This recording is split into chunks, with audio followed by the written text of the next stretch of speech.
ఈరోజు వాస్తవంగా మనం భూమిపై నిలబడ్డాం, కానీ మనం నిలబడిన భూమి ఏ ఆధారం లేకుండా కొన్ని వేల సంవత్సరాలుగా తన చుట్టూ తాను తిరుగుతూ సూర్యుని చుట్టూ తిరుగుతుంది. ఏ ఆధారం చెప్పండి? నీకు నాకు ఏదైనా కావాలంటే ఒక ఆధారం కావాలి, కానీ దేవుడు నీ పట్ల నా పట్ల ఏమైనా చెయ్యాలి అంటే ఆయనకి ఏ ఆధారము అవసరం లేదు. ఈ సత్యాన్ని దయచేసి గమనించండి. ఆనాడు యేసుక్రీస్తు సేవ చేస్తున్నప్పుడు, ఆ సేవలో అవసరం ఏర్పడినప్పుడు తండ్రి అయిన దేవుడు యేసుక్రీస్తు చేతికి 5 రొట్టెలు 2 చేపలు ఇచ్చాడు. అప్పుడు యేసుక్రీస్తు ఏం చేశాడు? ఆ 2 చేపలు 5 రొట్టెలు తీసుకుని, ఏంటి ప్రభు ఇది, ఏంటి తండ్రి, ఎంతో గొప్ప అవసరం ఉంటే నా చేతిలో 5 రొట్టెలు 2 చేపలు పెట్టావు, ఇది నీకు తగునా, ఇవి మాకు చాలునా, ఏమిటిది అని చెప్పి అన్నాడా? లేదండి. ఆ 5 రొట్టెలు 2 చేపలు తీసుకున్నాడు, వాటిని చేతుల్లో తీసుకొని ఎప్పుడైతే దేవుని ఆశీర్వాదము 5 రొట్టెల మీదకు దిగి వచ్చానో, ఆ 5 రొట్టెలు 5,000 మంది పురుషులకు ఆశీర్వాదంగా మారిపోయినాయి. నా జీవితంలో నేను గమనిస్తూ ఉంటాను, కొంతమంది సేవకులు చాలా అద్భుతంగా సేవ చేస్తారు, అద్భుతంగా వాక్యాన్ని ప్రకటిస్తారు. అన్ని కోణాల్లో వారిని జాగ్రత్తగా పరిశీలన చేస్తే వాళ్ళ ప్రసంగాలు బాగుంటాయి, వాళ్ళు చెప్పే విధానం బాగుంటుంది, వాళ్ళ రూపురేఖలు బాగుంటాయి, వాళ్ళ అన్నీ బాగుంటాయి. కానీ సంఘంలో మాత్రం ఎటువంటి అభివృద్ధి ఉండదు, సేవలో మాత్రం ఎటువంటి అభివృద్ధి ఉండదు. కారణం ఏమిటి అని ఆలోచన చేస్తే నాకు అనిపిస్తుంది, కారణం ఏమిటయ్యా అంటే వారి మీద దేవుని ఆశీర్వాదము లేదేమో.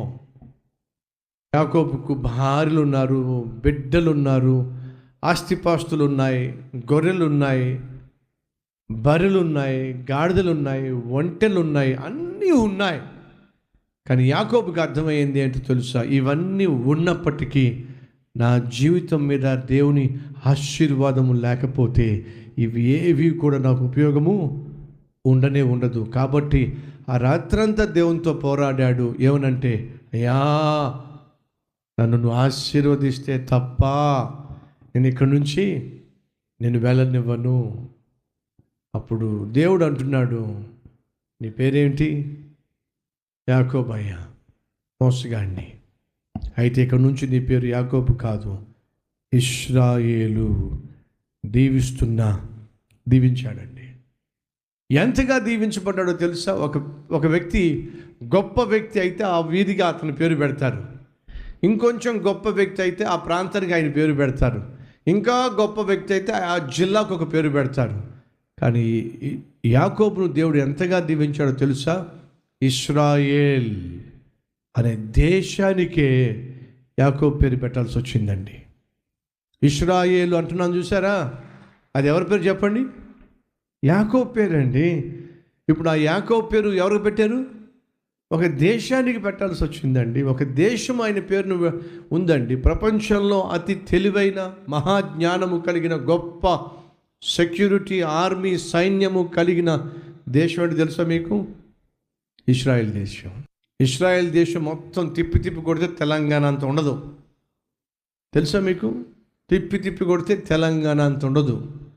కానీ ప్రపంచ దేశాల్లో ఇశ్రాయేలు దేశంలో ఉన్న సైనికులకున్న తెలివితేటలు ప్రపంచంలో ఏ దేశంలో ఉన్న సైనికులకి లేనేలేదు. కారణం తెలుసా మీకు?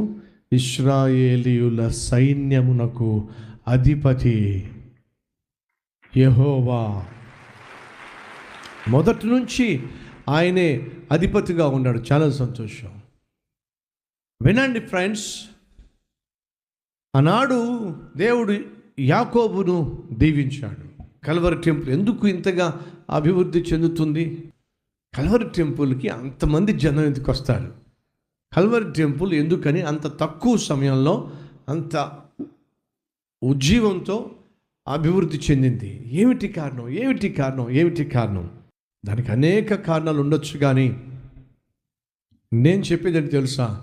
కల్వరి టెంపుల్ని దేవుడు దీవించాడు. That's it. 5 రొట్టెలను 2 చేపలను దేవుడు దీవిస్తే ఎంతమందికి ఆహారం పెట్టమని చెప్పండి? వేల మందికి అవి ఆహారంగా మారిపోయినాయి.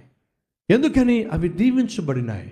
అంటే ఎందుకు సతీష్ కుమార్ వాడబడుతున్నాడు అంటే, సతీష్ కుమార్ బహు టాలెంటెడ్ పర్సను, సతీష్ కుమార్ బహు జ్ఞానం కలిగిన వాడు, ఇవన్నీ ఒట్టి మాటలు. సతీష్ కుమార్ ఎందుకు వాడబడుతున్నాడు అంటే, దేవుడు సతీష్ కుమార్ మీద తన ఆశీర్వాదాన్ని ఉంచాడు. That's all. ఆశీర్వాదకరంగా మారాలి అంటే నీ మీద దేవుని ఆశీర్వాదము దిగి రావాలి. 5 రొట్టెలను 2 చేపలను దేవుడు ఆశీర్వదించినప్పుడు అనేక వేల మందికి అవి ఆశీర్వాదంగా మారినాయి. అది దేవుడు నీ దగ్గర నుంచి, నా దగ్గర నుంచి కోరుకుంటున్నాడు.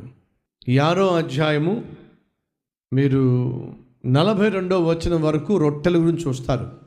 ఆ రొట్టెల గురించి యేసయ్య ప్రార్థన చేశాడు, ఆశీర్వదించాడు.